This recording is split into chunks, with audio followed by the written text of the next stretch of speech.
Get ready. 10 seconds. 5 seconds. Start.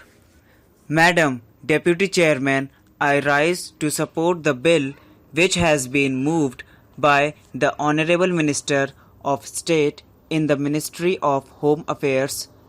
This bill incorporates certain sentiments which the country holds so dear as far as the office of President is concerned, and also incorporates the faith of the people in themselves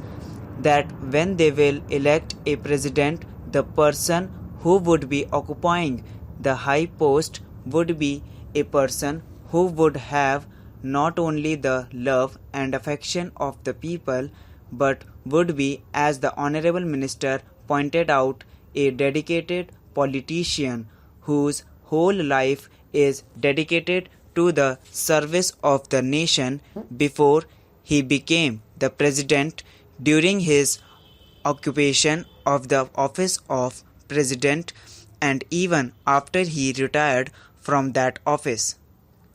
It is this confidence of the people in themselves and the high love and affection which they hold for this office which have resulted in this particular bill being considered by the House at the present moment. The Honorable Minister has pointed out that the President who has just retired has fulfilled all the requirements which are the basic of this particular measure and the measure which was passed in 1951. I wish that he had mentioned the last Governor General also, to whom both the measures apply. Whether we may agree or may not agree with the last Governor General on some of the political views that he holds, there can be no two opinions that the last Governor General was also an illustrious son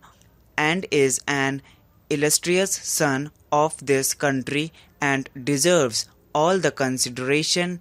all the love and all respect of the country which are being incorporated in the present measure and were incorporated in the 1951 Act. While therefore fully supporting the measure which is now before the House, I would like certain clarifications regarding the rules that are going to be made for giving effect to the provisions which have been incorporated in the present bill. In the statement of objects and reasons, we are told that a person holding the high office of president has, even after retirement, many public calls on him, and it is therefore considered desirable to provide him with secretarial staff. It is further stated that the bill provides for a staff which may be engaged for the president. Staff might be appointed for him and office space might be provided for him. It is because of this that certain misgivings have arisen in the minds of some of the members, and they want it to be made perfectly clear that the staff will be appointed not only for the ex-president but will be appointed by the ex-president, and it will be his wishes and his desires that will be taken into account when a particular person is being appointed. Also, regarding the office which is engaged for him, his wishes should be taken into account so that he knows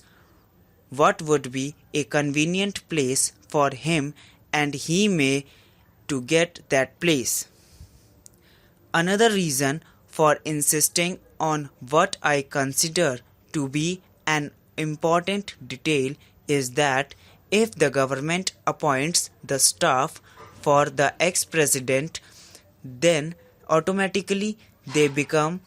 government servants because they have been appointed by the government. It may be that in the rules a clarification might be attempted whereby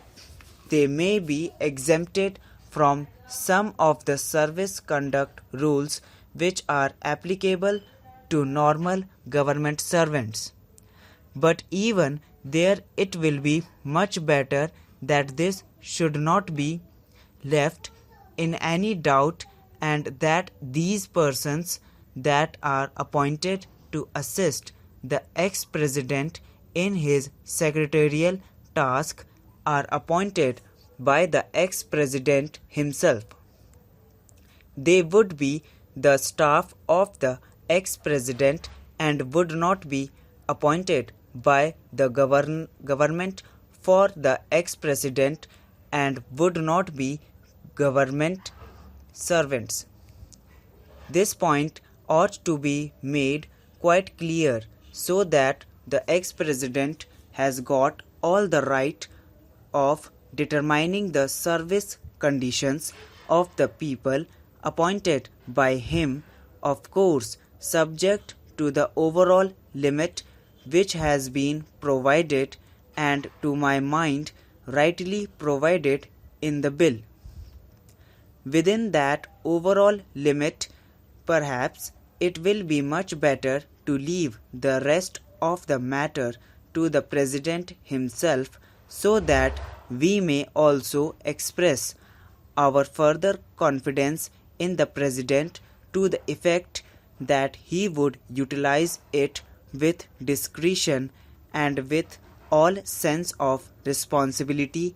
and fair play, and taking into account the interests of the public and of the public exchequer too.